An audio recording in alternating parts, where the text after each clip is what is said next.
Hi, I'm Mara Webster with In Creative Company, and thank you so much for tuning into one of our talks today. We are a year-round talk series bringing you the best creative voices across film, television, and theater. And today we're really fortunate to be joined by the fantastic Lisa Edelstein, currently starring in 911 Lone Star. And the first thing I wanted to talk about was I thought it was so great that the writers had actually originally come to you with this role in mind for you when they were working on the first season. And at the time, it just wasn't the right fit schedule-wise. But then, with everything closing down and everything being shut for a little with the pandemic, actually gave them more time to continue writing and developing this character. Did you feel like when they came back to you with the character the second time that it was more fleshed out and developed in terms of the details that they'd written into her? 100%. It was a 100% different approach. And I was really grateful because the first time their first season was like they were trying to catch up to their own season. And it felt like where they would have introduced my character it was right around when TK got shot in season 1. So it wouldn't have been about relationship. It would have been about TK getting shot. And it didn't feel like the best way to introduce a character. Not in the way they got to do this time, where it was like fully fleshed out, where you see their relationship, you feel their history. It's so much more fun. And anyway, when they came back to me the second time over the summer, they had really worked out a lot of the details and had written it for me in mind, which was fun. Yeah. Which isn't always the case, as an actor, so often you're going on auditions, you're taking meetings, and you're really trying to pitch yourself for the job. Is there a difference for you walking onto set that first day and taking on a character and just the confidence that it gives you to try completely different things when you already know that they're already on your side? You're not trying to prove anything to anybody. Yeah, for sure. It helps when people are confident in you. I mean, the truth is, like, when you get hired, you feel that way, even if you've auditioned for it, because there is a certain amount of fighting for you that people are doing just to get you onto set. But certainly when it's approached in this way, it is a nice feeling. I think the only thing that works against you is you don't know what they think they hired. I joked to David Shore, I was like, I'm not sure if they hired me or Cuddy to play this part. And then ironically, we're shooting at the same studio that House shot. And like a week after I said that, I started working, and they send you an ID card so you can swipe yourself on and off of the lot. And sure enough, my ID card, the photograph on it was a photograph of Cuddy. That was just an accident. It was a coincidence because that was not done by our showrunners. That was done by the studio. Just like, we need a picture of Lisa Edelstein. And the one they pulled up was me as Cuddy in Cuddy outfit. So anyway, I thought that was hilarious. It almost sounds like a prank that was years in the making. Yeah, it took a long time to get around to that one. And as you were starting to look at who this character was in, and particularly because so much of who she is and what we've seen so far on the show is in relationship to Owen and to TK, as an ex-wife, as a current partner or whatever that is, and as a mother, how much did you find yourself looking at the development and the structure of them as characters? Because obviously who they are, what their values are, the way that they treat people around themselves really actually also tells us a lot about who she is. Well, for sure. You have to watch the show. You have to see whose stories they're telling. And I really wanted to make sure that I was a good foil for Rob. Most importantly, like what do they need in a love interest for this character? Obviously, Rob is hilarious and adorable. So on some level, you can't be adorable also. You have to kind of counter his charm with something very steady. And so that I did do a lot of thinking about that. Like, he's the lead of the show. How do I elevate that part? How do I become a bouncing board for that character to really shine in a new way? Yeah. And we see details in the scripts about what their marriage was a little bit, what it was like when it fell apart, the fact that 9/11 was clearly a central part in kind of the beginning of the end for the two of them. How did you kind of have conversations with Rob and figure out what that history was? What were the things that were great about them and what were the things that ultimately broke them apart when they ended up getting divorced that first time? Well, I didn't have those conversations with Rob. I definitely had those conversations with Tim Minear. I think, they were going to do a big flashback episode. I don't know quite what happened to it. I was really bummed out because I was like super excited to do stunts. um, but yes, I think that it's clear in their current relationship that they are a really well-matched pair, but they challenge each other. They don't let each other off the hook. And the disaster and the tragedy that surrounded 9/11 was too much for their partnership. And I think as any major trauma can be, it either draws you closer together or pulls you apart. And in their case, his trauma in particular, but hers as well, they couldn't find the means to repair themselves within each other. They had to go elsewhere. And so what I like about that, as in terms of the demise of their relationship or initially, is that it really wasn't about, you're an asshole, it wasn't about that. It was two people in shock and trauma who drifted.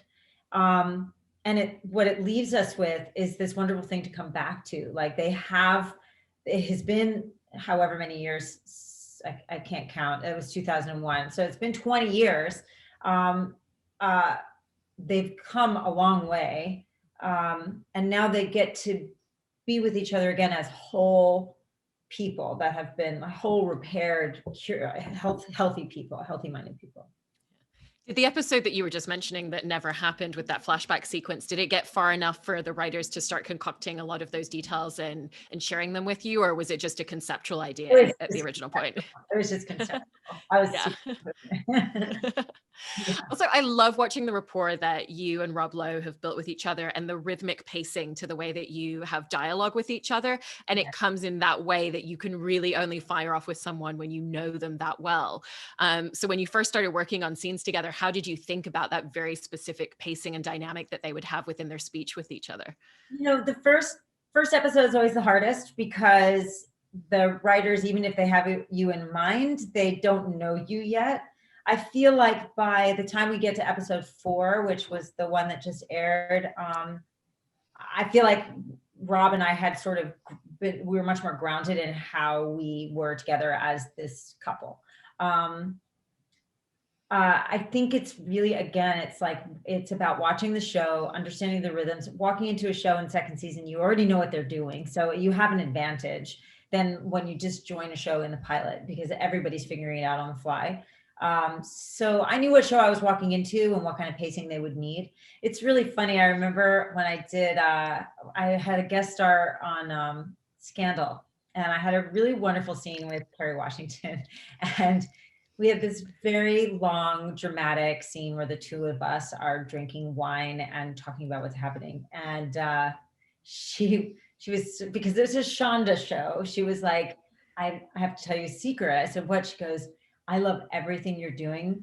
Do it twice as fast so that it doesn't get cut. So like Shonda show, that's the pace. Like you need to hit all those beats, but you need to do it quickly or else it won't stay in the show. So I was like, you got it. All right. So it's like acting and fast forward. I'm going to do it. So you want to figure out the pacing of a show and what their needs are, and then sort of jump on. I also think it's interesting with your character in terms of the tone that she brings to the show as well, because it gives us this opportunity to see these two characters in a different light. And obviously you're not in the elements that are procedural, really fast paced, high drama, high stakes moments, but it is more of kind of an intimate portrayal of who this family are and what their relationship dynamics with each other are. Right. So how did you kind of find what that specific tone was going to be for a lot of her scenes? Well, because I know what my job is on that show. I'm away from all the crises. There's 5 disasters every episode. So this is like the moment where you get to pause. And it's an important part of the show because it's Owen's, it's Rob's character's whole backstory. It's what's informing his life at work, and his life at work is what he's taking home with him. So I know what my job is. That's all that is. That's just understanding your place in the story and and so you have to kind of, as an actor, you have to approach it as a storyteller as well, and imagine you're also directing and producing when you're trying to come up with like what's my job here, understanding it in a wholesome way. so that you can give them what they need. Yeah. And as well as obviously the details that are very familiar in this relationship and this rapport, they have been apart for several years and living in different cities, leading very different lives in recent times. And so how did you think about what the elements were of their relationship dynamic that would actually feel really unfamiliar and different, because you still kind of managed to craft in those little ways in which they're a little unsure of how to approach each other in certain situations? Yeah. Well, I think they're mostly unsure of what the hell they're doing. I think that's the biggest confusion as to it's like they're rolling down a hill and they just keep collecting snow and they're turning into a huge snowball and then an avalanche. They don't know what the hell's happening. So they're just trying to catch up with their own behavior. I think that also what happens is when she comes to Austin, which we don't see, when she's arrived in Austin, she's there to help TK in his recovery, and then realizes that Owen is about to go through his last big round of chemo. He gets very sick. So then she's helping TK gets better, then Owen's really sick. So there's a calmness to that chaotic structure, and because you have a job. You have a really specific job, but by the end of episode 1, all those jobs are done. So then you have to really face the fact that now you're not here for any of that stuff. Now you're just here because you're in a relationship. What is this relationship? So I think that it's sort of built into their circumstances, that insecurity, having nothing to do with the fact that, you know, she's got an entire life in New York that she's running from afar, but she seems to be like on top of that because she's that kind of person. Yeah.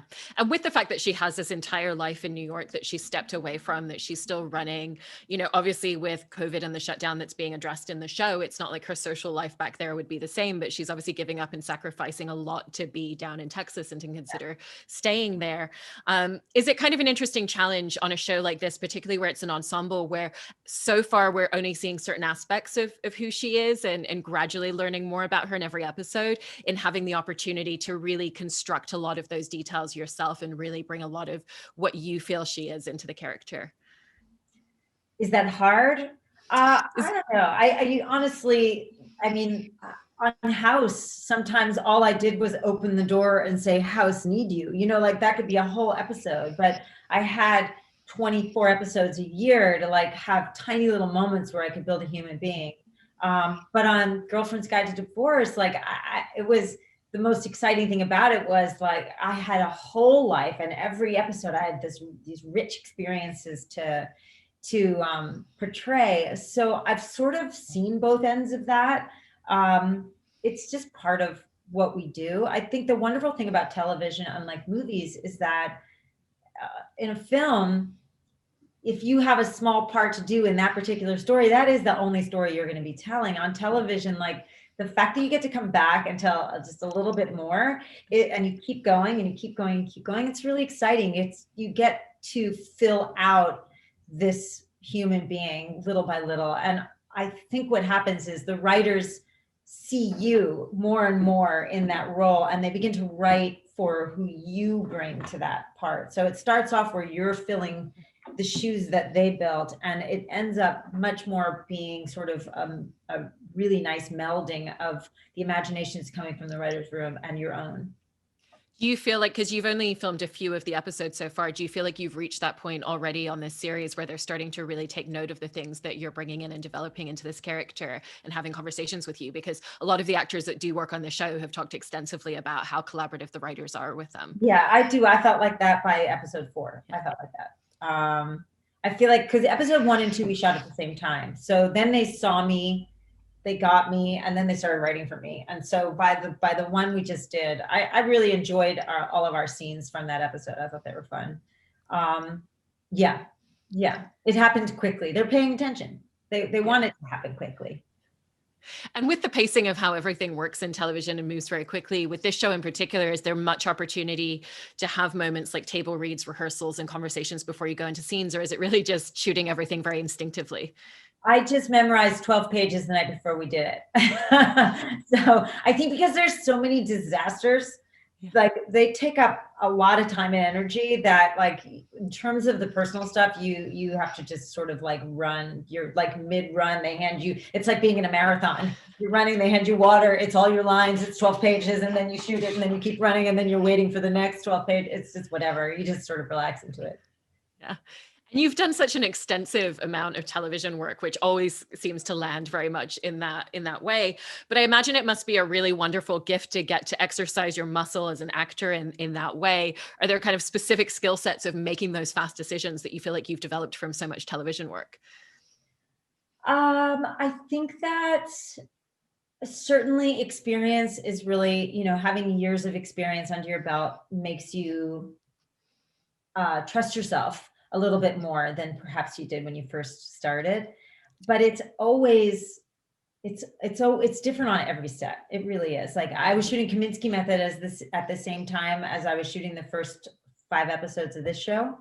So I was going back and forth between both sets, and there were really wildly different places to be, and a very different style of writing and directing. It was so much fun for me. That is like a dream come true to like have to constantly switch gears for jobs that I'm having such a great time doing. But I think all experience gives you is a certain amount of confidence in why you've been hired and what your job is. Yeah. And whenever you're jumping onto a new project and you sit with those first few scripts, do you feel like your style of working and approach to figuring out and going through and deconstructing who a character is has evolved and shifted over the years? And if so, in what ways has it done so? My way, I like to memorize the whole script. I like to memorize everything that I'm in, just to really understand my character's arc. And especially when it's a new job, to really kind of investigate the clues that are in there, certain word choices that don't feel natural to me. Why are they like that? What do I learn from that? Just try to kind of get into the writer's idea of who this is so that I can then become my version of that. So I think what happens in the beginning is that you take on what you think the writers want, and you forget yourself. So that's a real beginner's mistake, where you're constantly trying to figure out what they're looking for. But ultimately, there are many actors, there are many wonderful actors, but each one of us is completely unique because we're unique human beings. And so if you don't invest your own humanity into the writing, then you're missing the opportunity of giving what you personally and alone have to offer. And that's just something that happens with experience, where you start to understand that those magical moments where you got the job, it was because you naturally could sit into the character. Maybe it was something that came a little easier for you. And then you have to like find your way in when it's maybe a little more challenging, or it requires a little more consideration. And that's the joy of it, right? We get to put on all these costumes and point of views and histories. It's really fun. And it's interesting because as I'm now writing and directing as well, I'm seeing storytelling from a lot of different angles in a way that I hadn't coming up, or I hadn't needed to as much. And that's only helping me, that's only enriching the experience that I have as an actor. And with that idea of kind of coming into a space and figuring out a character as well, whether it's a show like this where you're coming in season 2, or, talking about Scandal earlier where you came in for a guest episode, what are the ways in which you look around and read the room when you step onto set that very first time on the first day? Because it's not just a case of this is the character that I'm playing. It's so much about the relationships within the scenes, but also it's how does everybody work, because everybody comes in different and every set has its own personality and environment. And some environments really suck, and some environments are really amazing. I mean, another fun thing about Girlfriend's Guide for me was like, I am the tone of this set. Like I get to make this set my dream job, which is I want everybody to feel like it's their dream job. I want us all to be in a state of gratitude and amazement and wonder and like have a great time. And we just happen to have an incredible crew that like sang happy birthday whenever they were super excited about what somebody did in the scene. I mean, like it was magical. And then there are other sets that are more serious and quiet, and you walk, especially when you're a guest, you walk in there and you have to sort of quietly figure out what the tone is of the entire job. On Lone Star, Rob and I have a history because we worked together on West Wing. So I immediately had a way in to feel comfortable. And Tim and the producers, they were so gracious to me. We had Zoom conversations. So I haven't even met him in person.